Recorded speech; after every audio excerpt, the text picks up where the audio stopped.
ugly part. Live and only 34 minutes late from the parking lot of Sprouts Farmers Market in Duncan, Nebraska. Richland, Nebraska. In where? Richland. Oh, Nebraska. in Richland, Nebraska. No, here we are. Sorry we're a little bit late, but we've been later. And lots of things we've been that we aren't anymore. Nor can be. Okay. Anyway. Don't be so sure. It's not too late for anything. Constance is here to remind us that it's not too late for anything. And I wish you could see her whole outfit today, because it's warmer today. It's a nice warm day. Although freezing in the stores, so I have to do it. Yes. But I am dressed like an elderly nun today. Here, I'll show you. But you can't see my feet. There she is, Sister Constance. Sister Mary Babylon. Sister Mary Babylon. That's how nuns look nowadays when you see them at wrestling matches and things like that. And what are you going to talk about today, Lon? Since that's what you should do. Am I on, by the way? Yeah, you're on. Well, then you still have to talk about briefly about what you're going to do. Briefly, I'm going to stress the importance of being lazy. Which is... Okay. And comment on what happened to us. Yes, but I want you to... We've had a fun week. I've worked extremely physically hard and not getting much sleep, but we had two sets of visitors this week. We had Vanessa and Thule from Oregon come and pick up a painting I did, and for Noticon, sorry, and they were wonderful, both of them. And we had Doug and Karen James come and visit us, and indescribable, uplifting, life-affirming, pure joy. So we had, and before that we had Michelle. This month we had Michelle Catlett and her daughter Lily come visit us, and then yesterday we had Michael Night Sky and Rochelle come visit us, and so we've had guests, and I almost don't feel like talking because I usually have to talk to you because I haven't had any humans to talk to. No offense, dear. But yeah, it always, not only he's a little deaf, but he doesn't care. So that's not. He doesn't care. That's not entirely. It's not entirely true. He's going to say it's pretty much. That's not entirely true. Okay, I care. But what was kind of neat, we've had so few visitors, literally since the pandemic. We've had, since we've moved, forget about and especially since we've moved, we've had so few friends and guests at our house. They were all everybody who came was life-affirming, inspiration to live. I mean, and also inspiration to keep your bathroom clean. And it's almost like when you banish your temple, and you banish the elements, and you consecrate and you clean your magical space. I'm going to put it for something else to come in. And you're clearing it for something else to come in. The invocation, or a blessing, if you will. And when you don't have anybody in your house for 3 years, and the only people that you After have having people in your house for your whole life, for our whole life, the few people that do come just give you joy and just bless your house, and it's like a miniature egregore. Yes. Anyway, we're talking about. It's good to have friends visit you.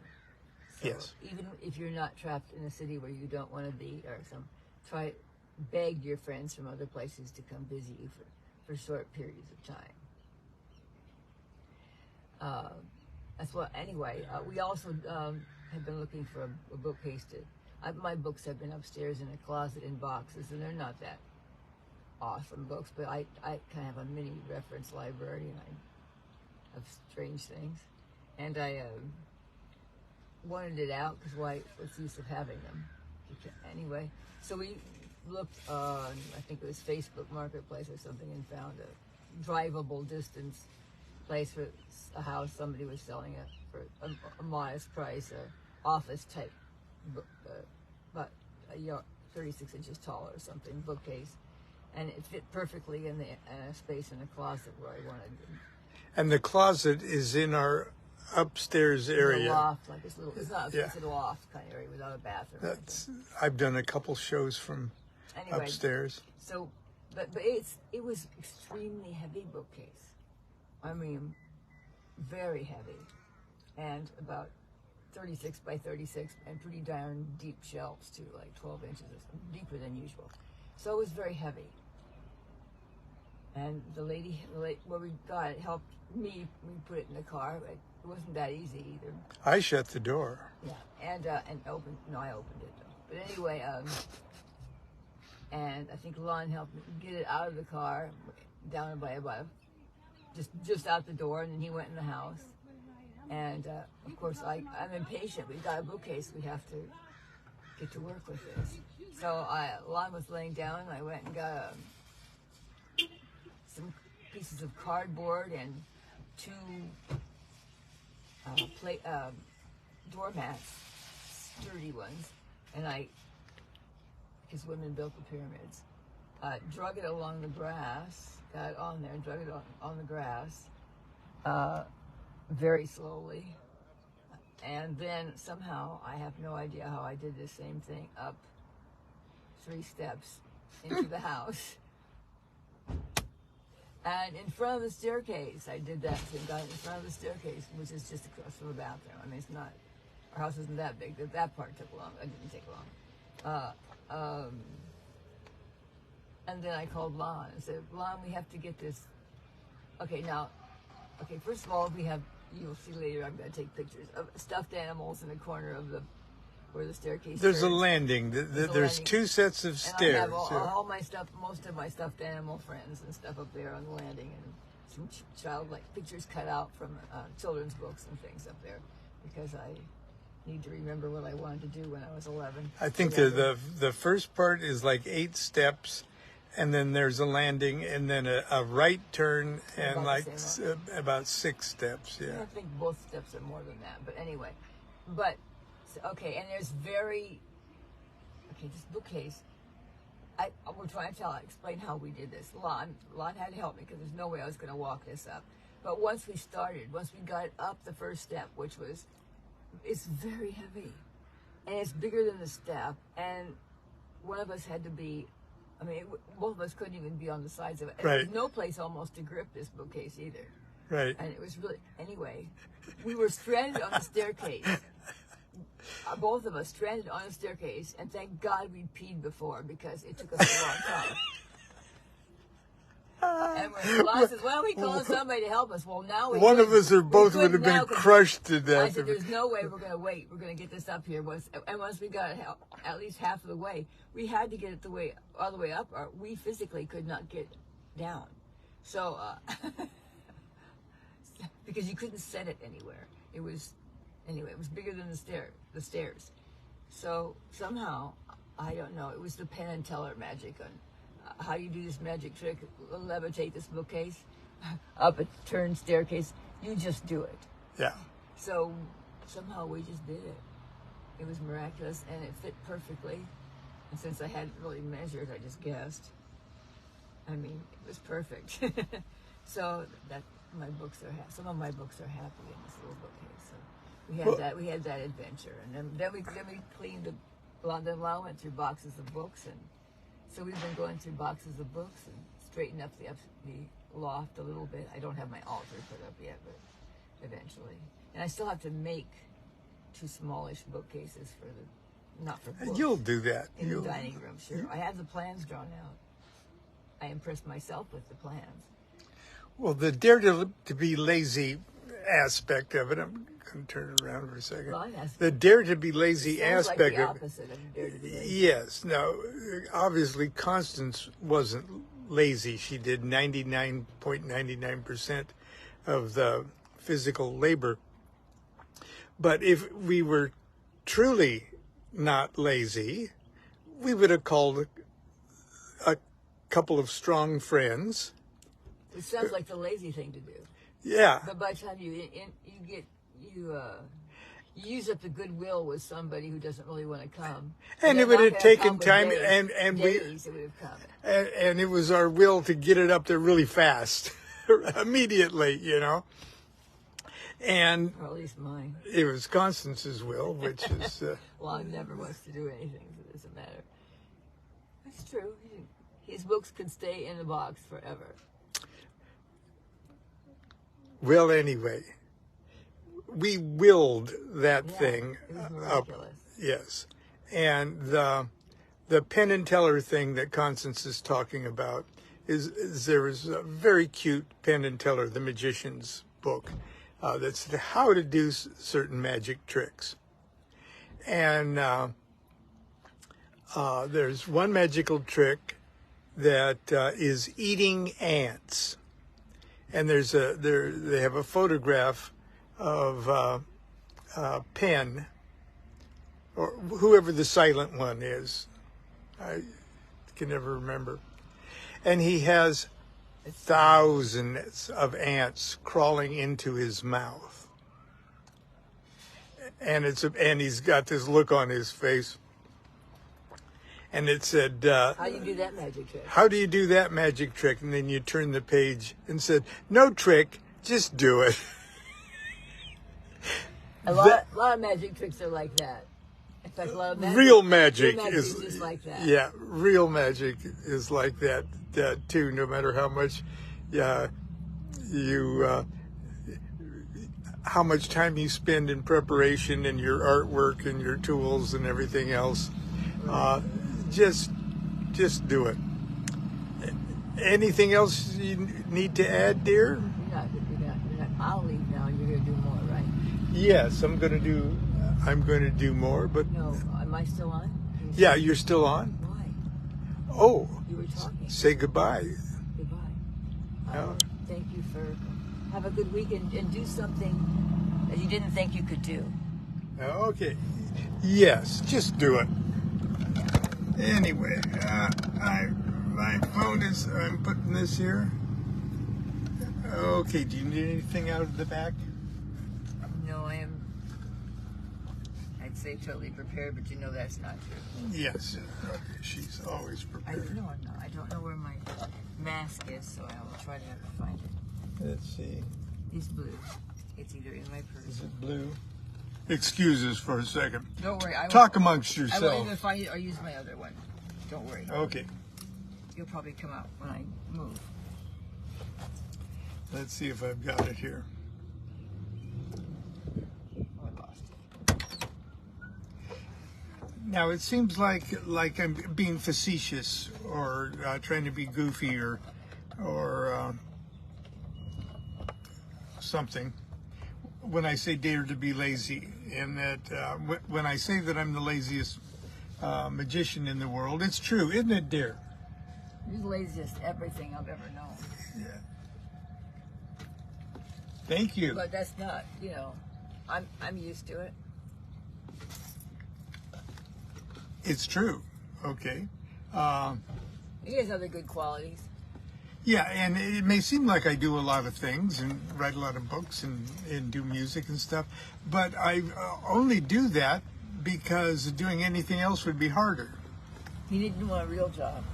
And I'm just not prepared for a real job. Just like I wasn't prepared to Eat ants. go to school and graduate and things like that. I just figured out how to get that done some other way than studying. Anyway,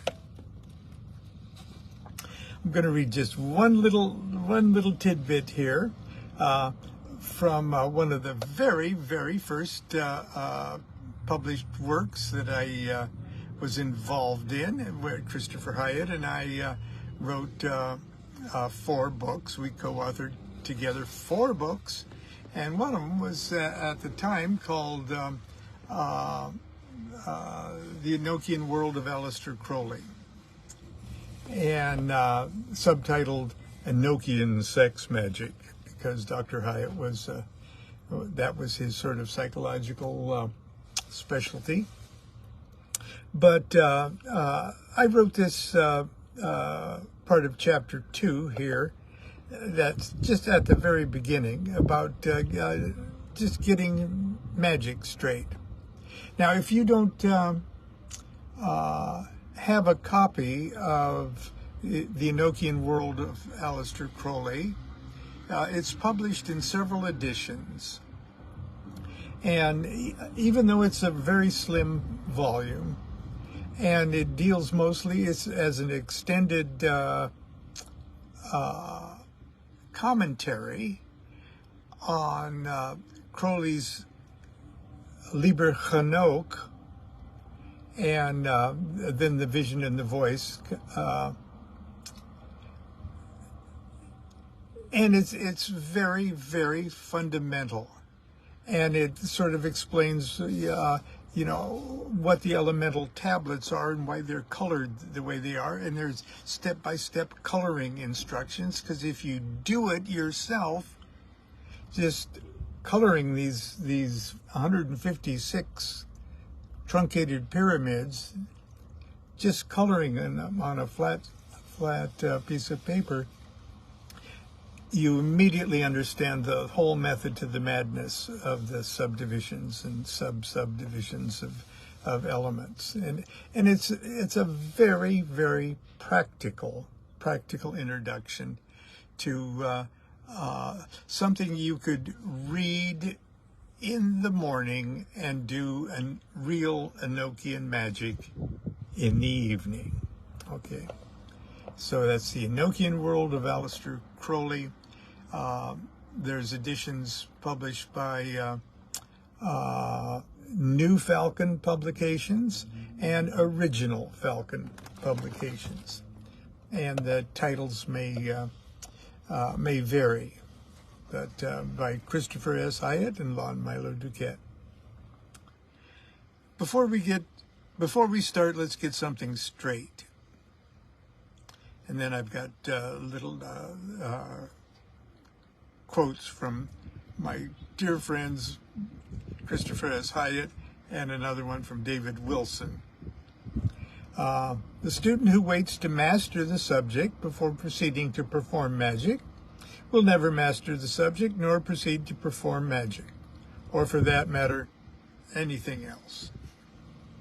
Christopher Hyatt, PhD. And then, anyone who refuses to begin a magical operation because of the fear of evil forces that might be unleashed if he or she makes a mistake has already made a mistake that has invoked a far greater evil. David P. Wilson, who would later go on to write as S. Jason Black. He is since deceased. Okay, resign yourself at the outset to take responsibility for your own magical reality.